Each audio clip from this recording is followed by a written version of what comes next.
Good morning, welcome back to my another vlog. I hope हजुरहरू सन्चै हुनुहुन्छ होला अनि म पनि सन्चै छु।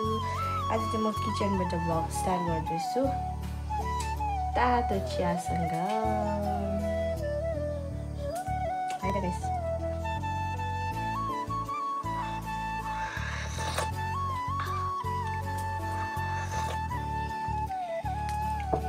One minute.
Chim bị khổng la chứ.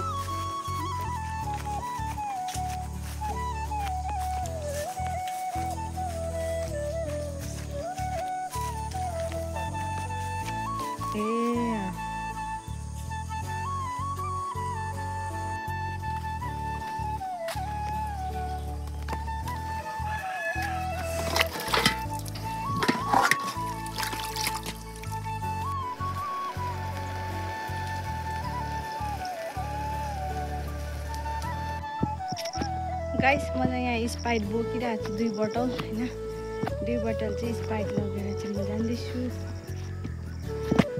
घर अनि बाट आएको म चाहिँ अहिले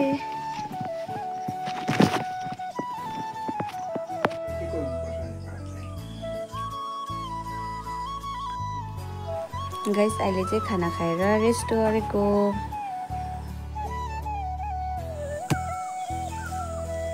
गाइस यहाँ चाहिँ अनि यहाँनिर ग्यालेन्डर टिप्न जाँदैछ गिलिन्डरको बोट हो यो चाहिँ ग्यालेन्डर गिलिन्डर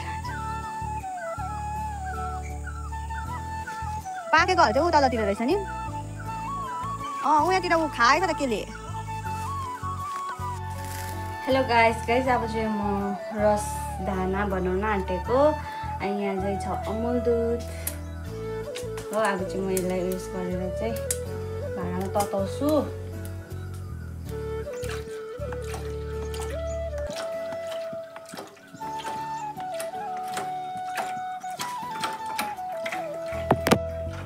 मैले चाहिँ यहाँनिर दुध तताएँ सबै खनिसकेँ होइन अब यसलाई चाहिँ उमाल्नु पर्छ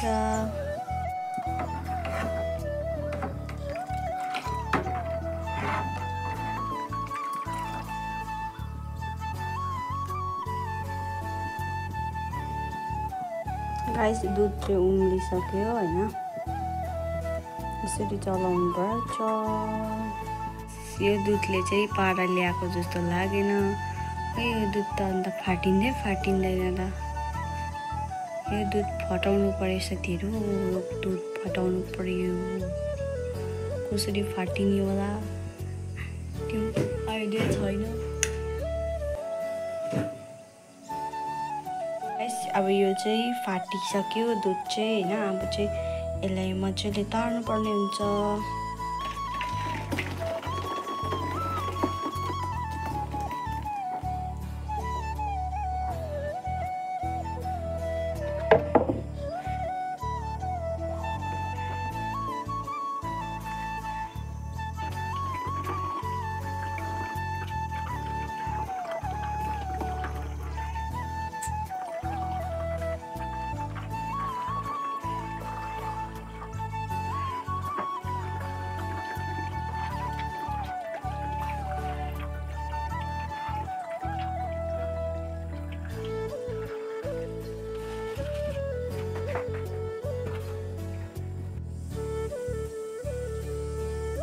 गाइस यहाँ चाहिँ मैले पानी र चिनी हालिसकेको छु।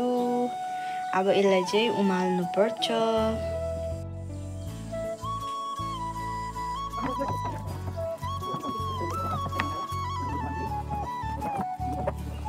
गाइस यसरी डो बनाउनु पर्छ, तर यसलाई चाहिँ पुरा वेस्ट गर्नुपर्छ। तर यो चाहिँ पानी मजाले नतारेको कारणले गर्दाखेरि चाहिँ यो पुरा गिलो भएछ हैन।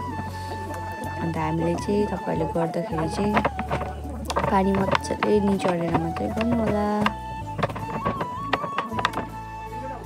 गाइस मेरो चाहिँ यहाँ बिजोक भइसक्यो। यो चाहिँ डो पनि बन्नेन हैन, यो पुरा गिलो भयो हैन। यो चाहिँ किन गिलो भयो भने चाहिँ नि मजाले पानी तरेन हो, अन्त त्यसै कारण यो गिलो भइसक्यो, गिलो भयो। अब यसमा चाहिँ तपाईहरुले मैदा एड गर्न सक्नुहुन्छ हैन। इफ मैदा छ भने छैन भने आटा पनि चल्छ गाइस। म त अब आटाको बनाउन आँटेको। अब कस्तो हुन्छ लास्टमा हेरौँ। कस्तो चाहिँ हुन्छ ल हे प्रभु।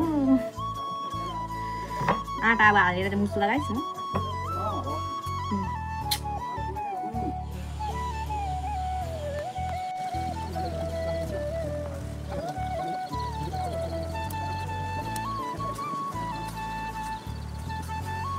फाइनली गाइस मेरो चाहिँ पाकिसक्यो मिस्टी चाहिँ। अब म पस्किनु पनि थालेको।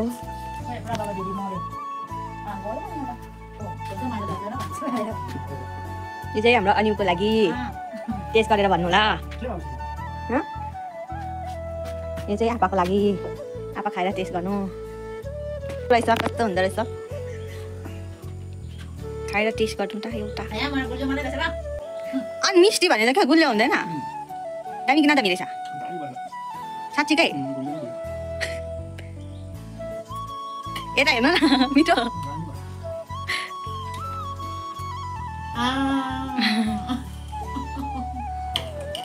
कस्तो रहेछ मिठो कि नाइ त दामी।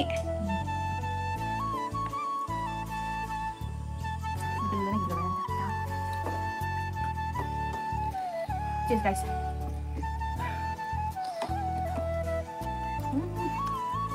आटा को बेसी स्वाद आयो। मिठो भयो अरे। आटाको बेसी स्वाद आयो है। गुलियो हुन्छ।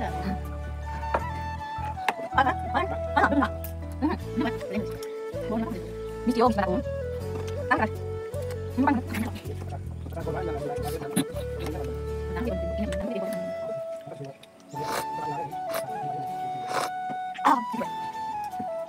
गाइस यो चाहिँ म मामालाई लाँदैछु तल घर। मामालाई ठुलो मामाले लगिदिएको मेरो रसदाना चाहिँ। यस माइला बाजे नमस्ते। जापान गुड अरे। खानु न खानु न दाना टिपेर खानु न। उयो रसदाना त्यो हुन्छ नि बजारमा पाउँछ नि। यही बनाएको बनाएन उयो आटा मिसाएको चाहिँ अलिक राम्रो भएन रहेछ। मैदा चाहिन्थ्यो कि मैदै थिएन, अन्त आटा मिसाएको त अलिक नमिठो भएछ नि। चम दामी छ ठिकै छ होइन मा मिठो। मेरो गोबर किन्न अर्किँदैन त मामाले गोबर गर्ने छ्या मिठो भएको भएन मिस्टी जस्तो भएछ। ला मेरो मकै खायो मामा।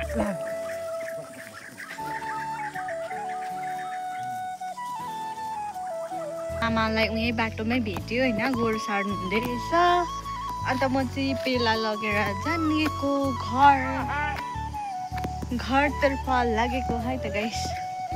हाम्रो यो मकैबारी हेर्नुहोस् गाइस, मकैबारी यति बिग्न छ, फलिसक्यो हो गाइस। आजको भ्लग चाहिँ म यहाँ नै इन्ड गर्छु। आजको भ्लग यस्तै भयो होइन। म चाहिँ दिउँसो निदाइ पठाएछ कि, अन्त लाइ भनेर चाहिँ अघिको भरमा उठेर यो चाहिँ गरेको भ्लग स्टार्ट गरेको फेरि। सो गाइस आजको लागि यति नै। नयाँ हुनुहुन्छ भने लाइक सेयर एन्ड सब्सक्राइब गर्नु चाहिँ नबिर्सिनु होला। बेल आइकनलाई पनि टिङ्गा घन्टी ठोकिदिनु होला। यति भन्दै टाटा bye bye love you all.